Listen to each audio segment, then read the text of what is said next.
c'est un vieux au village qui racontait les histoires. Lui, il nous disait que dans ce village-là, il nous disait toujours, il y a un moment de ça, il y avait un bûcheron qui vivait. Alors un bûcheron, un pauvre. Le bûcheron, il était tellement pauvre que quand il marchait, ses pieds touchaient par terre parce qu'il n'avait même pas de semelle. Et bien, le bûcheron avait une femme.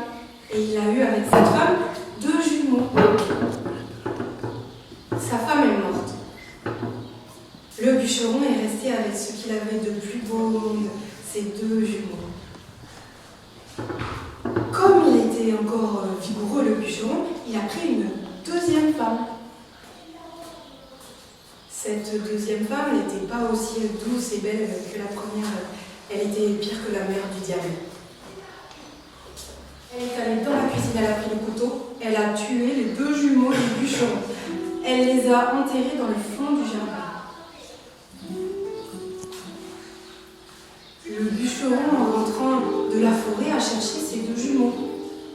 Il ne les a pas trouvés. Il les a cherchés encore.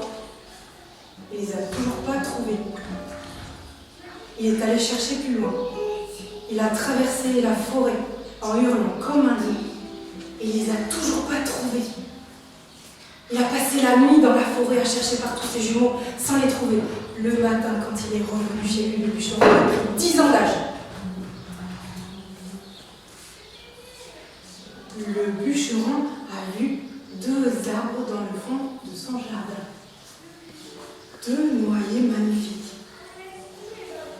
Il s'est arrêté pour les regarder. Et oui, il te capturait le regard, pas moi, les 2 noyers. Ils étaient tellement beaux. On aurait dit qu'ils écartaient les branches juste pour capturer ton regard. Lui, il restait là un moment, scotché. C'était un peu comme si les 2 noyers apaisaient son cœur d'avoir perdu ce qu'il avait de plus beau au monde. La nuit, les 2 sommiers parlaient entre eux. « Oi, frate meu, cum ești tu? Ești bine? Cum te porți? » Oh, alors moi, là, je t'avoue, là, c'est compliqué, là. Il y a la mégère qui dort sur mon dos, elle pèse lourd, et elle ronfle, et elle pète. L'autre était vraiment à l'aise, parce que c'était le bon et doux père qui dormait sur son dos, et ça se passait vraiment bien. Une nuit, la mégère a eu une insomnie, elle a entendu les 2 sommiers parler entre eux, elle a reconnu la voix des 2 jumeaux, ça lui a pas plu. Elle a ordonné en pleine nuit à son mari, le bûcheron, d'aller brûler les 2 sommiers. Ouais, parce qu'elle ne pouvait pas dormir sur des gravats pareils. C'était tordu, ça lui faisait mal au dos, elle sentait depuis qu'il avait installé ça que c'était pas bon. Une nuit, la mégère a eu une insomnie, elle est sortie dans le jardin, elle a entendu ces 2 moutons qui parlaient, la voix des jumeaux, d'ailleurs elle s'en doutait depuis le début. Ces 2 moutons étaient maléfiques. Ils lui pesaient sur le cœur comme une pierre de meule, pas moins, depuis qu'elle les avait vus. C'est ça qu'elle a expliqué à son mari, le bûcheron, qui devait égorger ces 2 bêtes maléfiques.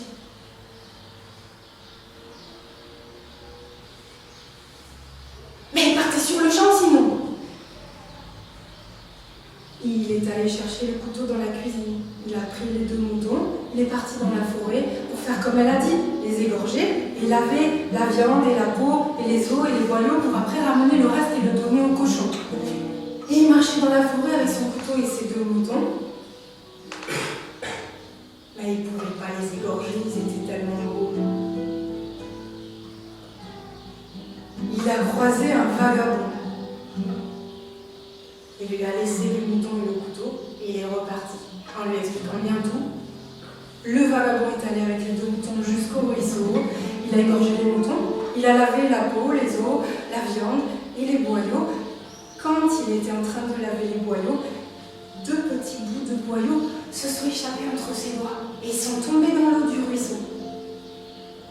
Ils ont flotté et ils ont suivi le ruisseau. Ils ont traversé toute la forêt. Ensuite, ils ont traversé un pâturage.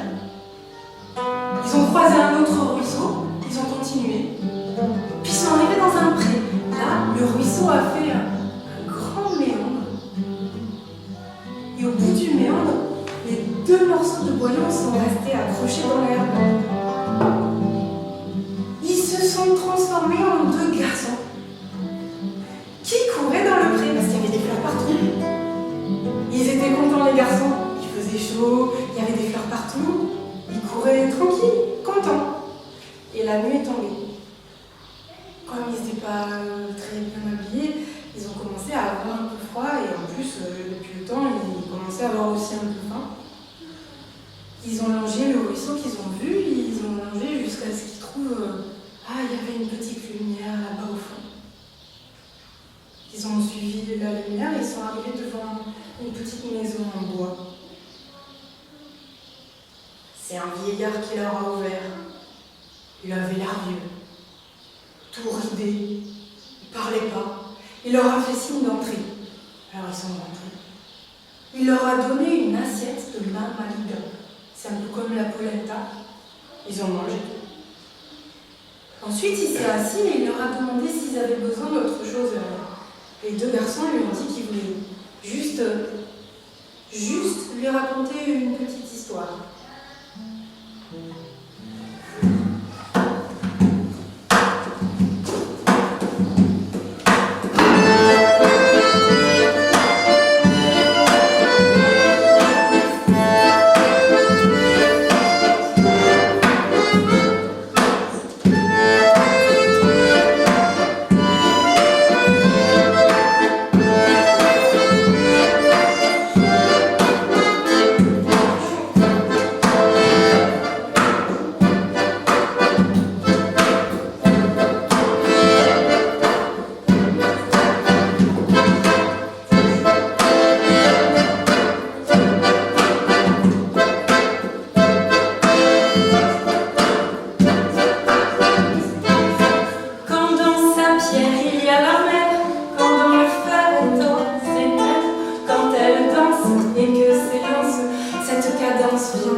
Il a couru souvent tout nu, mais il a cru en son